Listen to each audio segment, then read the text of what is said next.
Shout out na lang ko sa kong mga idol. Inyo ang loaded rin, na po yung trabaho. Murang taning niya o MA. Murang engineer. Gatay giusog nga sukod sa plano. Ato ron na siyang ikuan. Liquid eraser day. Nagani siya, kinabao. Ay ipausog day sa ubo kay ato ang plano na gama, wala may sitbang.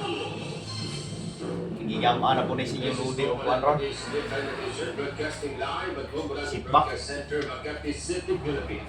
Araw po ngayon ng Webes, Enero 23, taong 2025.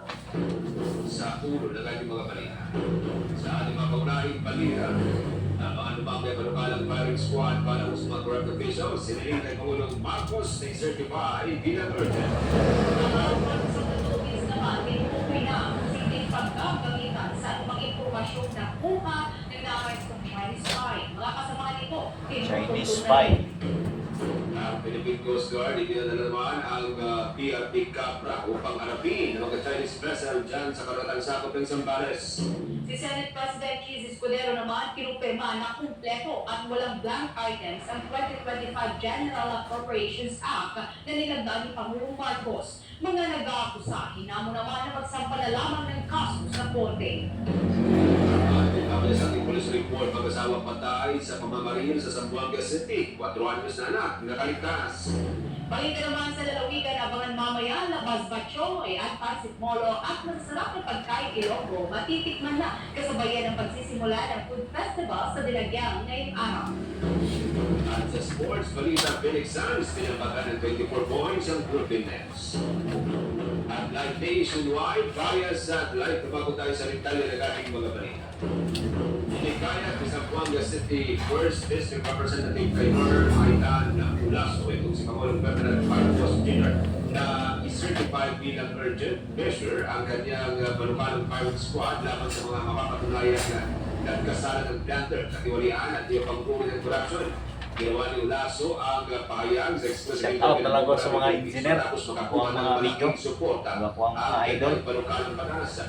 Kahapon ay Thank you kayo, thank you. ang House Bill number 11211 o Ako ningi sobrang ning sukod mga kalods kay iba kuha ng silba kay katungusbo ng plano na kung kagay daw susunod.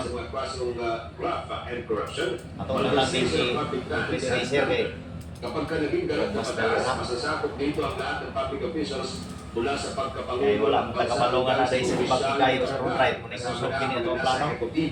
Legislatura at Judikatura, Sukod rin itong lusod ay ani. Business Commissions, mga government-owned and controlled corporations, pati na mga miyembro ng Armed Forces of the Philippines at ng Philippine National Police. Narito ang bahagi po ng payag ni Congressman Olaso.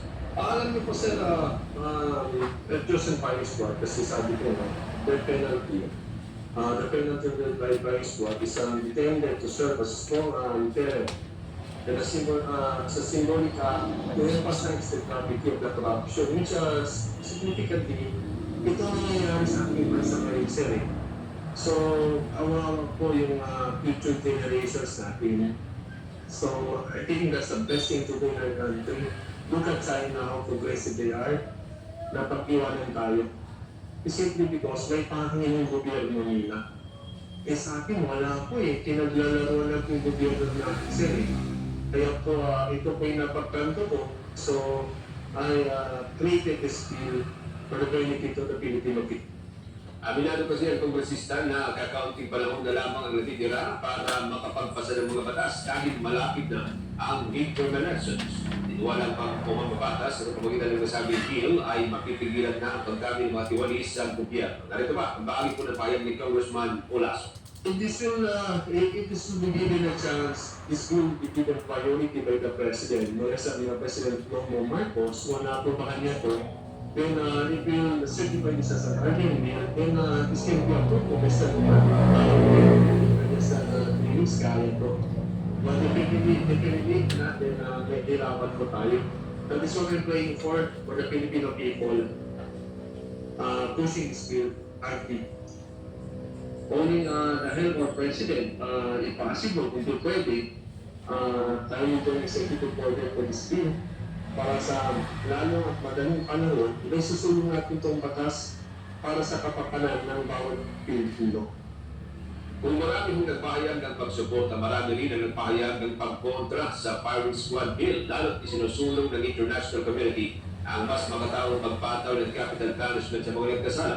Maging ang ilang religious groups ay kontra rin sa nasabing paraan ng pagpaparusa. Gayunpaman, inutukoy po sa panukalang batas ang ilang mga safeguard kung saan titiyakin daw itong due process at ang proteksyon at ang mga habol ay maaari pong iakyat sa Korte Suprema para po maisailalim sa review at papayagan ng mga akusado na gamitin ng anumang legal remedy na available